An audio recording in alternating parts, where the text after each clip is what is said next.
Hi, I'm Kaylee, and today I'll be ranking a lot of book tropes.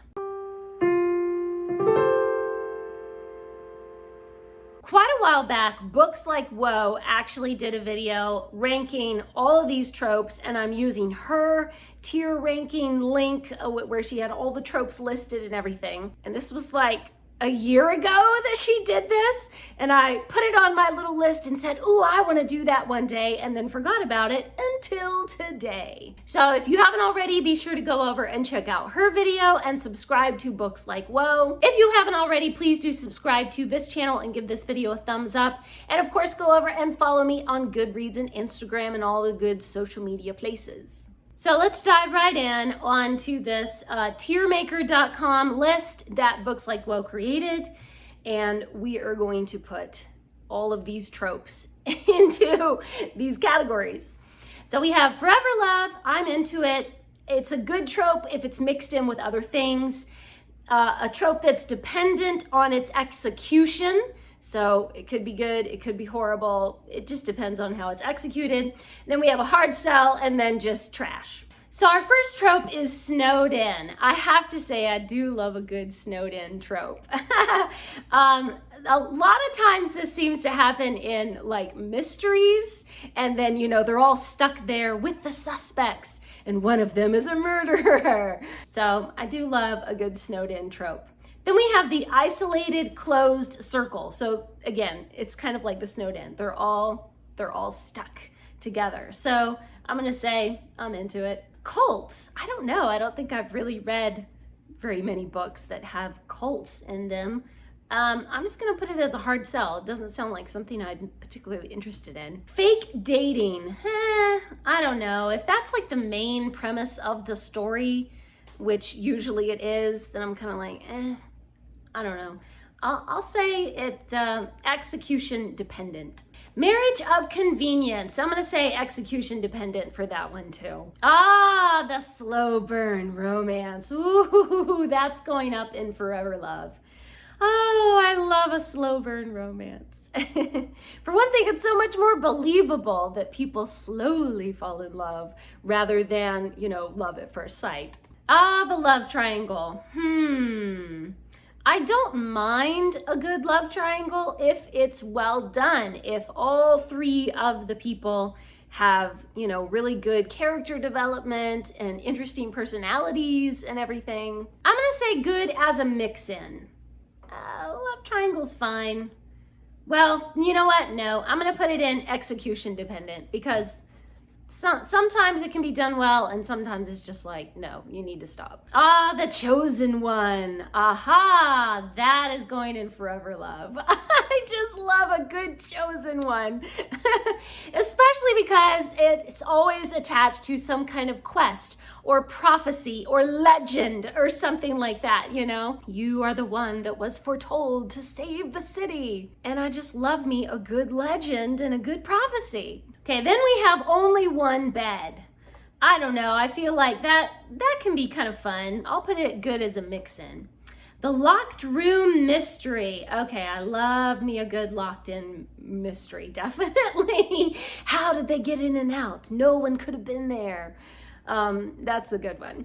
A secret baby. Okay, I don't know about that. That's kind of suspicious, I guess. Secret baby, what in the world? I'll put it as good as a mix-in.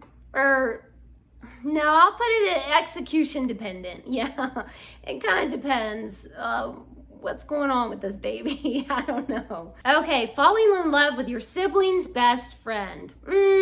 I don't know. I feel like that's kind of weird. I've never been attracted to any of my siblings' best friends. That's pretty strange, I guess. I'll put execution dependent. Yeah, a lot of these are execution dependent. It can be done well, it could be done badly. It kind of depends. Okay, the gods walk among us. I do love me like some Percy Jackson and that type of scenario, you know, I'm into it. Fated mates. I do love like the whole fate brought us together kind of thing, you know, so I'm into it. Some of these I'm just gonna skip over. There's just way too many of these to be able to do them all. POV or timeline trickery. Okay, timeline trickery is good as a mix-in. A mental illness trope. I'm not sure. Is that a trope? Is that a trope, or is that more of just like a theme or a personality trait or something? As a trope, I'm gonna put hard sell. As like an element in a story, and then I feel like that's an important issue to talk about and everything, but I'm not sure if that counts as a trope. I'm not really sure what that's about. Okay, secrets from the past. Oh, definitely good as a mix-in. Yeah, we love some old secrets from the past. Return to the hometown. I don't know.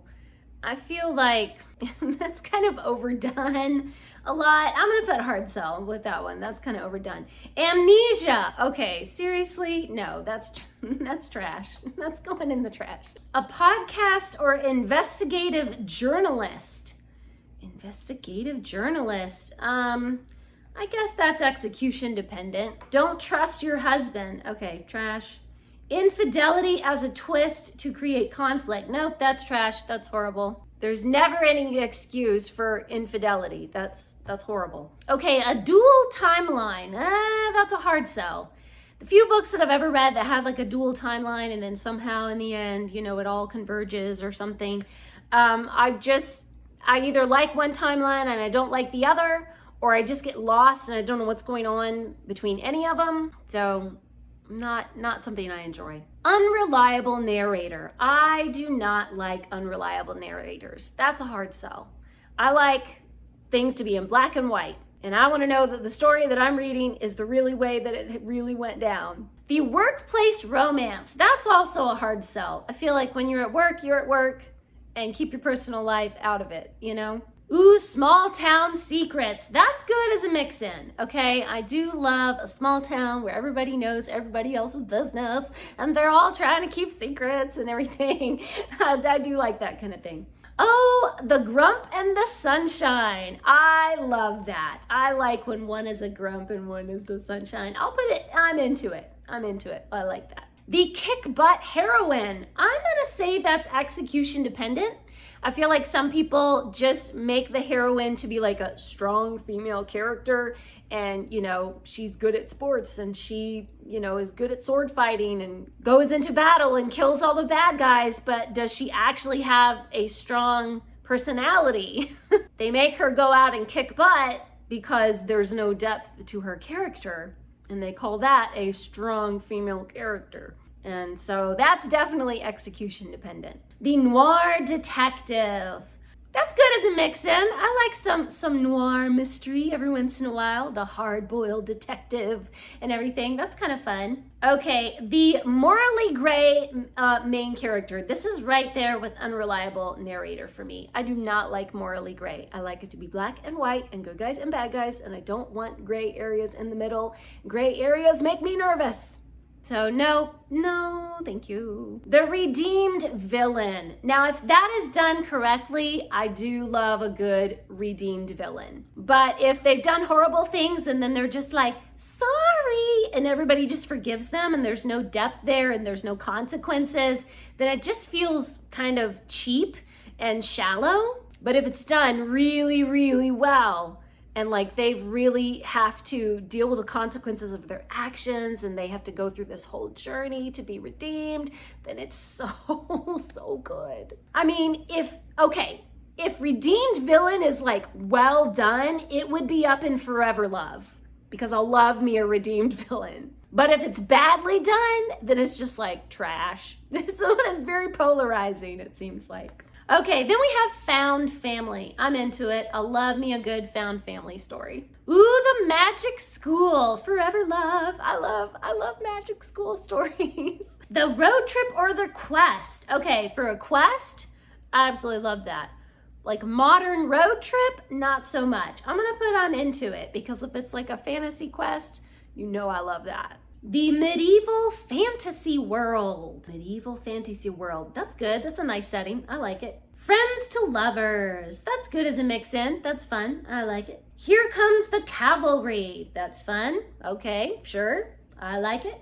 Ooh, the secret heir. Ooh, I'm into it. I love the secret heir. Now see, if that had been the same thing as, what was the other one? The secret baby. Okay, secret baby, secret heir, aha, now I'm loving it. Time travel. I do love time travel stories, but there are always plot holes. You just can't do time travel and there not be plot holes. It just doesn't work. I'm gonna say good as a mix-in. Yeah, I like time travel. The political dystopia. I feel like some dystopian settings can be really well done, and others of them are just like, that was kind of boring. I'm gonna put good as a mix-in. That's a fun setting if it's done correctly. Ooh, the mail order bride. I have read a few books that have like the mail order bride kind of trope. I'm gonna say good as a mix-in. I'm gonna put it right in the middle there. If it's well done, it can be kind of fun. Actually, you know what? I'm gonna put it in execution dependent because it can get kind of gross pretty quickly if it's not well done. So yeah. Ah, the space frontier. I'm into it. I love some good space frontier. Military science fiction. If it's like really heavily focused on just the military part of it, and it's not so much about character development and like, you know, then I'm kind of like, well, I'm gonna put hard sell. I don't know. Enemies to lovers. Okay, that's execution dependent because a lot of people say that like Pride and Prejudice is enemies to lovers, you know, but it wasn't so much that they were enemies or that they were mean to each other. It's just that they misunderstood each other. If they're truly enemies and they're being really nasty and horrible to each other, and then you're supposed to expect me to believe that they fell in love, like that's toxic. That's not okay. But if it was just like, oh, I misunderstood you all along, then I feel like that can be really well done and really fun. Political intrigue and machinations. I do love some good political intrigue. I love it when there's machinations behind the scenes from some, you know, something. The Dark Lord. Ooh, I do love a good Dark Lord story. I'm into it. The coming of age story. Oh, I love coming of age because there's just so much character development, you know? So coming of age is going into, oh, I'm into it. The epistolary diary format. I feel like that can be really well done, and it can also be kind of boring if it's not done correctly. I'm gonna say execution dependent because I've read some in like this epistolary diary format where it's like, oh, I'm not getting this. This is not my style. And other ones where I super loved it. The magic or special object, that is going straight up into Forever Loved. I definitely love a good magic object. Fairy tale retelling, that is also going right up into Forever Love. Absolutely, Forever Love. A classic retelling. Okay, we're getting a lot of Forever Loves now. All right. Forever Love classic retellings. Those are some of my favorites. Okay, the unlikable main character. That is a hard sell. I need to like the main character. I need to like somebody. That's why I don't like Wuthering Heights, because there's nobody that you can cheer for. I need somebody that I can cheer for. The protective alpha. I feel like that's execution dependent. Guys that are protective over the girl can be kind of sweet, but then it can also turn toxic really quickly if it's done incorrectly. Okay, we already had enemies to lovers, now we have hate to love. Again, it's execution dependent. It can be done really well or it can be done really badly. The cinnamon roll hero. Okay, that is going up into, I'm into it. That's really fun. That's the way I like my heroes. The cinnamon roll, the adorable and sweet and lovely. The not like other girls trope. I feel like that's execution dependent. This is kind of along with the kick butt heroine trope, where it can be done really well if, you know, they actually have a deep personality, or it can just be really shallow if they're just trying to create a strong female character, but the person has no depth. So it depends. Ooh, the country house mystery. Definitely. I love the country house mystery. I'm into it. The creepy haunted house, that's a hard sell. I don't like creepy stuff.